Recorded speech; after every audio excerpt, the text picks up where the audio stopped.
Bonjour et bienvenue sur la chaîne UDM Univers des mathématiques. J'espère que vous allez bien. Alors, si c'est la première fois que vous arrivez sur cette chaîne, je vous invite à vous abonner, activer la cloche de notification pour ne manquer à aucune de mes futures vidéos et rester jusqu'à la fin de cet exercice. Alors, nous sommes dans cet exercice, c'est juste la résolution des inéquations comportant la logarithme népérienne.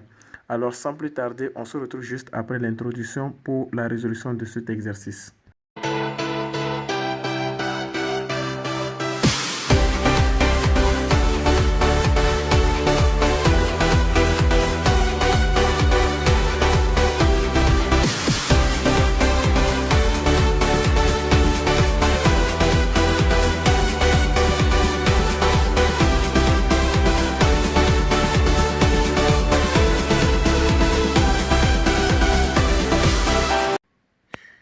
Bienvenue encore une fois dans cette nouvelle vidéo. Alors, on commence la résolution de petit a. Donc, résolution.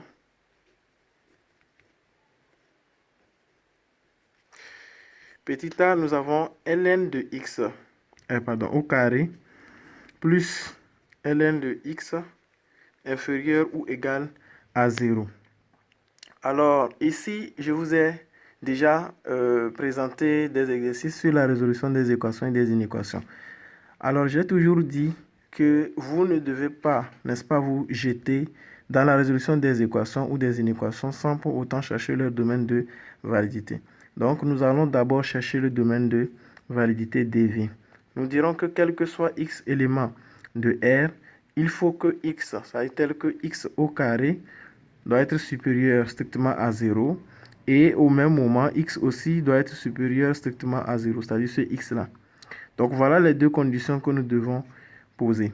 Maintenant, quand nous prenons la première condition, nous nous rendons compte que pour tout x que nous prenons dans R privé de 0, n'est-ce pas, R étoile, nous avons x au carré qui est toujours supérieur à 0. Ceci étant, nous pouvons dire que x appartient donc à l'intervalle moins l'infini à 0 ouvert, union 0 ouvert à plus l'infini. Voilà le premier intervalle. Le deuxième intervalle, c'est-à-dire la deuxième condition, c'est x supérieur strictement à 0. Ceci veut dire que x appartient à l'intervalle ouvert 0 à plus l'infini. Donc, si nous cherchons l'intersection de ces deux conditions, nous trouverons que c'est dans cet intervalle que nous aurions, n'est-ce pas, l'espace doublement assuré. Donc, 0 à plus l'infini. Et donc, c'est notre dv, domaine de validité dv. Donc, c'est l'intervalle 0 à plus l'infini. Voilà donc le dv. Donc, nous pouvons maintenant chercher la résolution proprement dite de notre inéquation ln de x au carré plus ln de x inférieur ou égal à 0. Ici, nous allons faire appel à des propriétés. Comme j'ai toujours l'habitude de le dire, c'est les propriétés qui nous permettent, n'est-ce pas, de faire des résolutions des équations. Bref, les propriétés nous permettent, n'est-ce pas, de travailler en mathématiques. Bref, en sciences même, je vais dire. Donc ici, nous avons ln de x au carré plus ln de x. Ceci étant, nous voyons que ça nous ressemble ln de a plus ln de b. Nous savons que ceci donne ln de a fois b. Voilà. Donc nous allons appliquer ça ici.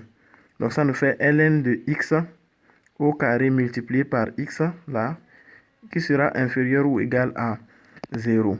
Donc nous aurions finalement ln de x au cube inférieur ou égal à 0. Et nous savons également que ln de 1 égale à 0.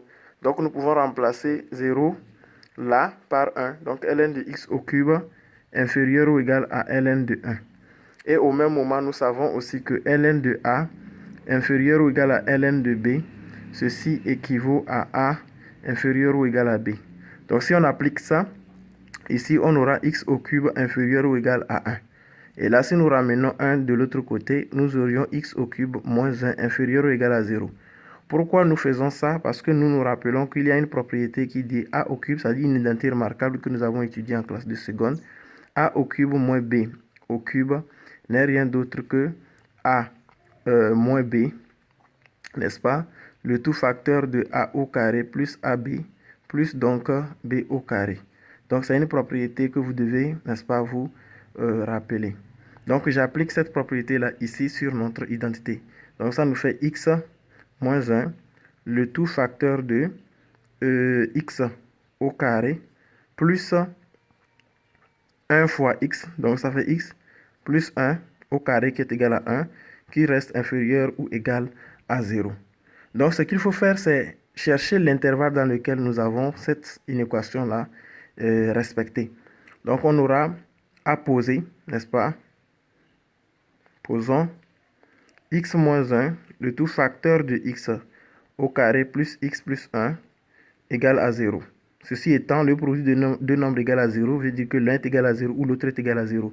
Donc, ça nous fait x moins 1 égale à 0 ou x au carré plus x plus 1 égale à 0.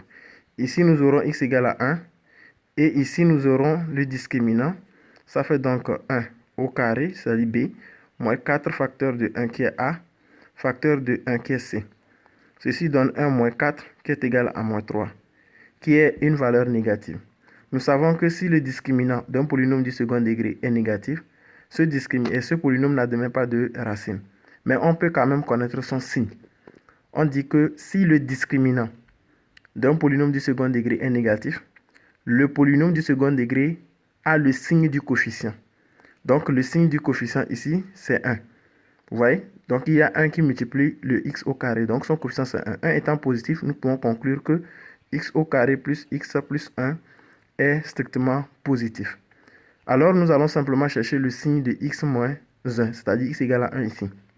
Donc, ce qui me permet de faire un petit tableau ici. Nous aurons x moins l'infini, 1 et plus l'infini. Voilà. Donc, nous avons déjà x au carré plus x plus 1 qui est déjà positif sur tout l'intervalle. Nous allons tout simplement prendre x moins 1. Lui s'annule lorsque x est égal à 1. Et là, avant la racine, il a le signe contraire du coefficient qui est moins. Et après la racine, il a le signe du coefficient qui est plus. Donc, ceci étant, nous voyons que c'est tout le polynôme là, c'est-à-dire le produit des deux. Nous aurons quoi? Nous aurons finalement plus fois moins, moins, plus fois plus, plus. Donc, ce produit-là est négatif dans cet intervalle moins l'infini à 1, union 1 à plus l'infini. Mais ce qui se passe, c'est que le dv, c'est l'intervalle 0 à plus l'infini. Voilà, l'intervalle 0 à plus l'infini.